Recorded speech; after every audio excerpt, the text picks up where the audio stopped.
Vous savez, notre ami Descartes, René Descartes, de son petit nom, donc philosophe français du XVIIe siècle, je crois, hein, c'est ça, oui, disait « Je pense, donc je suis ». Bon, vous savez que je suis un peu fâchée avec la pensée de Descartes personnellement, parce que la pensée de Descartes, Sigismond aussi, il ne veut même pas rester, la pensée de Descartes, en fait, a donné beaucoup de conséquences de l'homme-machine, de la nature qu'on doit servir et de choses comme ça. C'est-à-dire qu'il y a vraiment un positionnement de séparation entre le sujet pensant, l'homme et la nature, qui est un espèce de truc, qu'est-ce que je vais vous dire, complètement inerte qu'on peut exploiter. Donc c'est une, j'allais dire, c'est une position de principe qui a aboutit globalement à la supériorité pensante de l'homme occidental. Donc je voulais un petit peu m'arrêter sur la racine du doute et sur la, comment dire, la réflexion ou la démonstration de René Descartes. Donc je pense, donc je suis, vous connaissez en fait son principe, c'est qu'il est tout seul assis dans une chambre et il n'a pas TikTok ni Netflix, donc en fait il s'emmerde, donc il ne sait pas quoi faire. Et comme il ne sait pas quoi faire, il se dit, en fait, je vais réfléchir à ma nature. Il n'a pas non plus lu Gautama Buddha, donc en fait il ne sait pas que la nature elle est transitoire et impermanente, donc il se pose des questions, mais heureusement il a quand même une plume et du papier. Et il se dit qu'il peut, voilà, il fait traverser à son esprit une nuit totale de l'âme en se disant, mais dans le fond, ce canapé, il n'a pas de canapé. Cette table, si ça se trouve, elle n'est pas là. Si ça se trouve, l'arbre n'est pas là. Ça se trouve, mon chien, on lui souhaite d'avoir un chien, n'est pas là. Si ça se trouve, rien n'est là. Et puis tout à coup, il se dit, tiens, mais il y a un gars qui dit, rien n'est là, c'est moi. C'est moi. Donc là, il se dit, incroyable, je pense, donc je suis. C'est-à-dire que de toute façon, il demeure un sujet pensant qui ne peut pas être atteint par le doute. Dommage qu'il se soit arrêté là, parce que autrement il se serait peut-être rendu compte que il pense, mais que si par exemple son doigt de pied le gratte horriblement, en fait il ne va plus du tout penser à ce qu'il est en train d'écrire sur sa feuille et qu'il nous a fort heureusement légué, mais il va penser en fait au fait de se gratter. Puis si effectivement il y a autre chose qui le taraude, tout à coup il a très très faim, il va penser à ce que lui a préparé son personnel de maison pour le soir, parce que c'est pas lui qui fait la cuisine. Donc en fait, d'une certaine façon, il ne voit pas que dans ses pensées, il y a un caractère extrêmement transitoire, c'est-à-dire que il n'a pas découvert le mental, il n'a pas découvert le fait que les pensées se suivent et comme un agrégat continuel, d'une certaine manière, amène sur le devant de la scène quelque chose. Que si on essaye de le saisir, on se rend compte que de fil en aiguille, c'est vraiment le mot du mental, on va arriver complètement à autre chose, on va arriver à quelque chose qui va nous emmener encore vers autre chose, encore vers autre chose.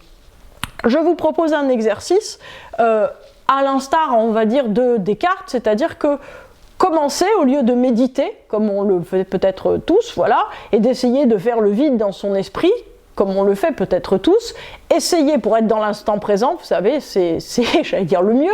Qu'est-ce qu'on essaye de faire? On va essayer de suivre nos pensées. Vous savez, c'est l'histoire des comptines, vous savez, qui reprennent chaque fois le dernier mot, chapeau de paille, paillasson, son de blé, etc., etc. C'est-à-dire que chaque mot vous envoie vers autre chose, C'est-à-dire que vous êtes en train, par exemple, de marcher dans la rue, vous pensez passer devant une boulangerie, là, ça vous rappelle que vous avez lu un article comme quoi les boulangers étaient obligés de fermer, vous vous dites quand même, elle est bonne cette boulangerie, j'espère qu'elle ne va pas être obligée de fermer, et puis, tout à coup, voilà, faisant ça, vous regardez moins qu'il y a une voiture qui manque de vous écraser, vous voyez qu'il y a un conducteur très énervé, là, ça vous fait penser, en fait, à une personne avec laquelle vous vous êtes engueulé un peu plus tôt dans la matinée, et là, vous vous dites quand même, les gens sont très énervés, et de ce fait, vous vous dites j'ai besoin de vacances, puis vous retournez à la boulangerie en vous disant mon Dieu, mais si elle ferme, je vais être obligé de faire 800 mètres pour avoir du pain, ça va être très ennuyeux, et ainsi de suite. C'est le récit de, alors j'allais dire toutes nos journées, toutes nos minutes déjà. C'est-à-dire que de fil en aiguille, nous pensons, nous sommes pensés par quoi? Par notre mental. Dans cette pensée de notre mental, c'est-à-dire que nous abritons, c'est-à-dire que oui, je suis d'accord, cher monsieur Descartes, il y a bien quelque chose, en fait, il y a bien une espèce de contenant, mais c'est ce dont parlent les bouddhistes, c'est-à-dire qu'il y a une espèce de position de spectateur qui, effectivement, regarde passer ce fil mental. Mais en aucun cas, il n'y a une espèce de, j'allais dire, qu'est-ce qu'on va dire, de monument intérieur à l'intérieur qui est le « je pense » et qu'on peut déterminer. Parce que, en fait, la question, c'est que ce qui est très intéressant, c'est de voir que ces fils mentaux, ces petits fils en aiguille à travers lesquels, en fait, on circule tous, vous pouvez les diriger. C'est-à-dire que si vous décidez que toutes vos pensées vont vous ramener à la boulangerie, ce qui est mon cas quand j'ai faim, eh bien c'est tout à fait possible. C'est-à-dire que vous vous dites, tiens, j'ai pas fini là de préparer mes tournages, bah oui, mais quand même, à quelle heure ferme la boulangerie ?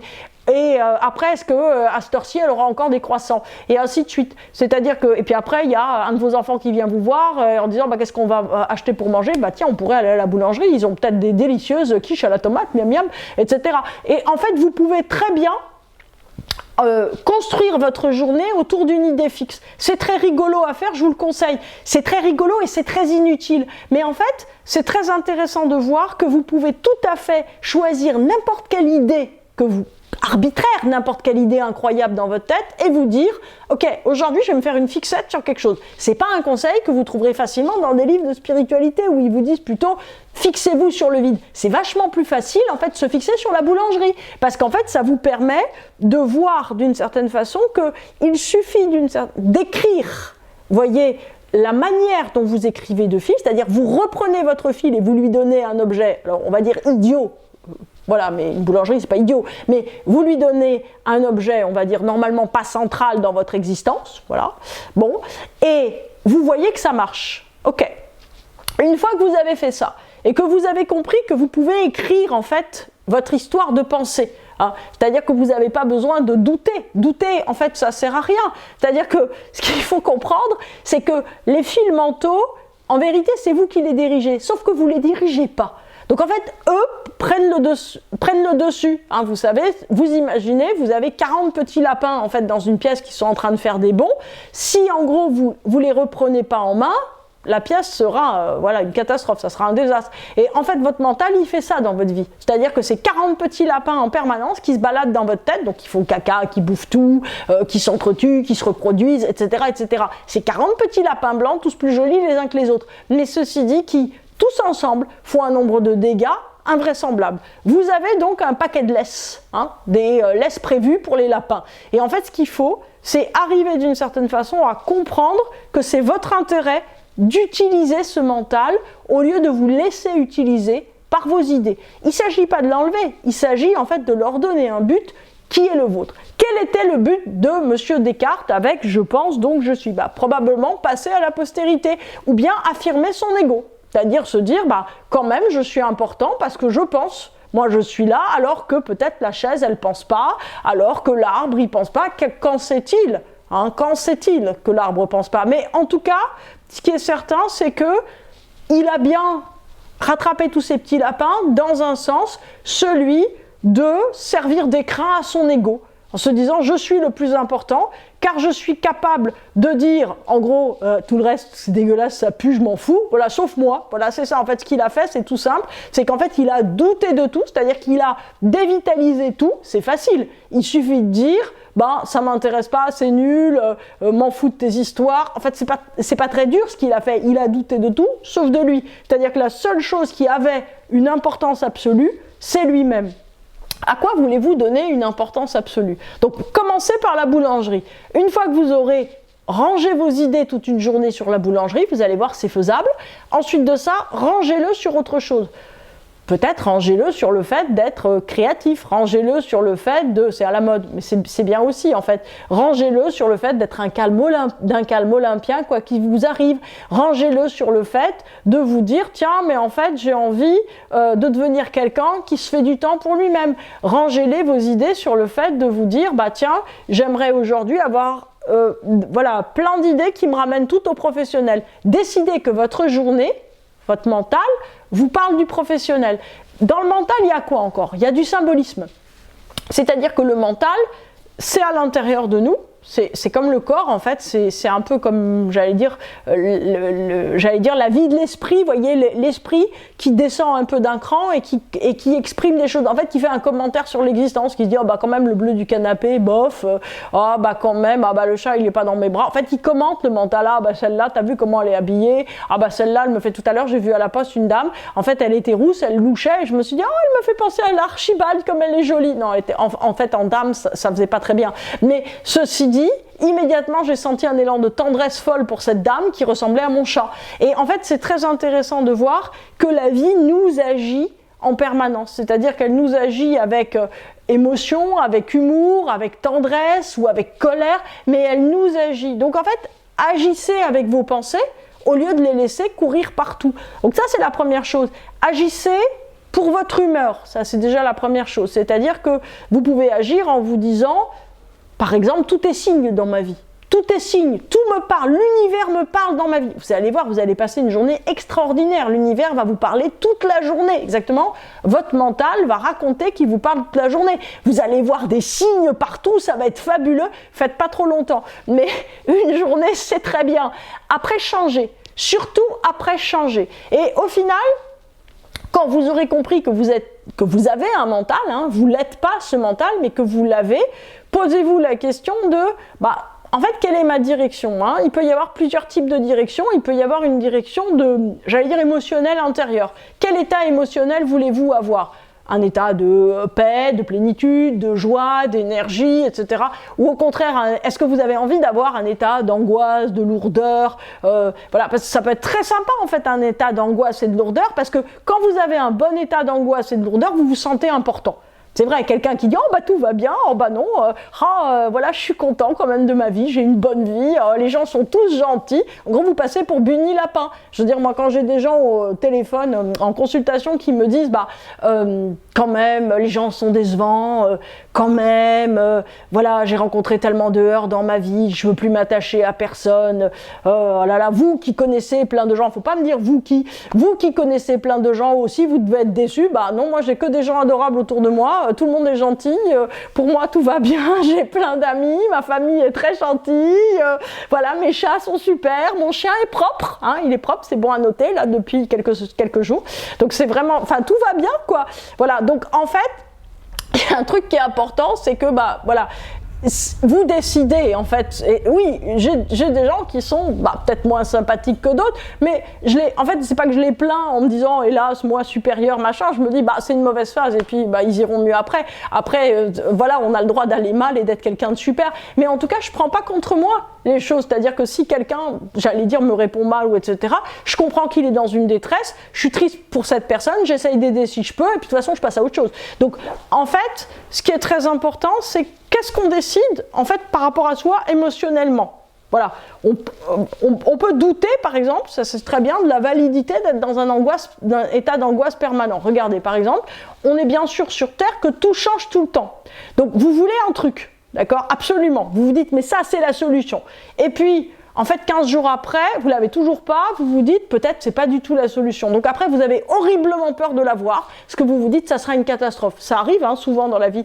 Et après, vous l'avez et vous vous dites, mon Dieu, mais quel soulagement de l'avoir eu. Bon, j'imagine très bien, moi, un ange gardien qui se dit, mais quel cirque, quoi. Juste, depuis le début, il le voulait. Je veux dire, essaye d'avoir un peu de continuité, petit humain. Ça sera gentil quand même. Et en fait, c'est très compliqué. Parce qu'on est tellement dans notre émotionnel qu'on croit, et ça c'est écartelé pour le coup qui me l'a vraiment fait comprendre, qu'on croit qu'avec la négativité, avec la peur, avec l'angoisse, avec le chagrin, d'abord on est plus sérieux, on est plus crédible, et aussi en fait qu'on a une meilleure prise sur les événements. Mais que nenni, on n'a aucune prise sur les événements parce qu'en fait on se pourrit la vie toute la journée. On est juste, j'allais dire, assez difficile à vivre pour les autres et une vraie plaie vivante pour soi-même. Donc ça c'est un peu compliqué. Donc on peut changer au niveau émotionnel, on peut changer pas mal de choses. Après, vers quoi vous pouvez diriger votre mental? Vous pouvez le diriger vers une réalisation extérieure. Dites-vous, moi mon objectif en ce moment, c'est simple, c'est que je veux dessiner des lapins comme dans Béatrix Potter. Vous savez, le petit lapin très joli, je veux absolument faire des aquarelles de lapins. Donc en fait, c'est mon obsession, je fais des aquarelles de lapins absolument toute la journée. Ma fille qui se dit... Ça va maman? T'as fait encore une aquarelle de lapin, c'est bien? Bon, je vous les montrerai peut-être. Mais je fais des très jolis lapins. Et en fait, je suis très contente parce que pendant que je fais des lapins, je pense à rien d'autre. C'est l'intérêt. Donc en fait, mon mental, il est focalisé sur le lapin. Dès que j'ai une seconde, je regarde comment on fait des aquarelles de lapin, etc. C'est pas très... Enfin, vous me direz, c'est un peu loin de l'astrologie. En même temps, c'est très rafraîchissant. Parce que l'astrologie, vous voyez, il y a des grands transits comme Pluton, voilà, qui va arriver en Verseau prochainement. Il y a quand même... C'est des enjeux très lourds humainement. C'est des choses. Chacun traverse vraiment des choses très lourdes. Donc en fait, voilà, moi je sais que j'ai besoin de m'équilibrer avec autre chose. À vous, avec quoi avez-vous besoin de vous équilibrer sur du court terme? Et sur du moyen ou du long terme, qu'est-ce que vous faites également? C'est-à-dire, où est-ce que vous rangez votre mental? Ok, c'est pas... Ranger le mental, c'est pas se donner un objectif qui nous en sert, parce que de toute façon, l'univers, il récupère nos objectifs. La question, en fait, que vous avez vraiment, j'allais dire, à vous poser et à affronter intérieurement, c'est quel est, j'allais dire, par exemple, l'équilibre de vie professionnel que vous souhaitez? Quelles sont les conditions intérieures que vous voulez? Et puis après, en fait, les conditions extérieures, elles répondront à ça. Et fondamentalement, qu'est-ce que vous mettez comme sens de votre vie? Descartes, c'est simple, c'est son ego, c'est simple. En fait, il doute pour être sûr d'être le seul ego sur Terre. Bon, et vous, en fait, de quoi, j'allais dire, vous avez besoin quelque part de douter? Qu'est-ce que vous cherchez à installer? C'est important. Alors moi, là, je vais faire mon Capricorne, le temps est compté. Le temps est vraiment, vraiment compté. Ça veut dire que peut-être dans 40 ans, peut-être dans 50 ans, pour les plus jeunes d'entre vous, peut-être dans 50 ou 60 ou 70 ans, on va revenir au ciel. Et là, en fait, on va nous dire, et alors, t'as compris quoi? T'as fait quoi? Et il faudra répondre. Donc, en fait, préparez-vous dès à présent. Ça aussi, j'y pense tous les jours.